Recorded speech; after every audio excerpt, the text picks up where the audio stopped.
Jambo wa Tanzania, jambo wananchi wote wa mkoa wa Mwanza.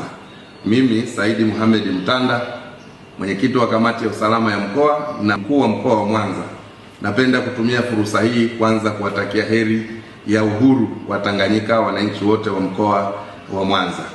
Aidha, nitumie fursa hii kuwashukuru sana wananchi wote wa mkoa wa Mwanza kwa kuendelea kuitikia wito wa serikali wa kuwataka kufanya kazi zao kwa amani na utulivu katika siku hii ya 9 Disemba, na wale ambao hawana majukumu mengi ambao hawana dharura kuendelea kusalia nyumbani na kuendelea kufuatilia shughuli mbalimbali kupitia televisheni na njia nyingine. Aidha, muda mfupi uliopita nimeona clip ikiwa inazunguka katika mitandao ya kijamii inayoonyesha kikundi cha wanajeshi wakiwasikiliza wananchi ambao wanatoa hoja mbalimbali.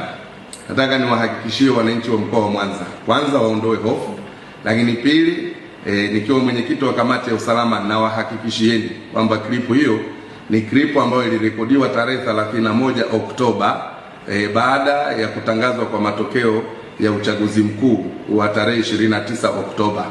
Ilikuwa ni siku 3 baada ya uchaguzi mkuu.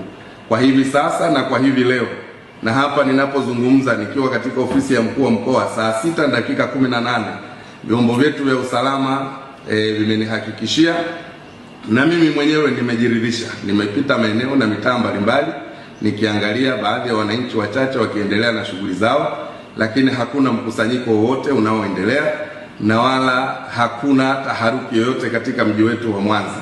Nimekuwa nikipata simu nyingi, siwezi kujibu simu moja moja. Kwa ujumla, nataka niwahakikishie Watanzania na wananchi wa mkoa wa Mwanza wawe na amani. Hali ya utulivu ni kubwa sana, tunawashukuru sana, na endeleeni kushirikiana na serikali. Klipu hiyo ipuuzwe, ni klipu ambayo ilipitwa na wakati.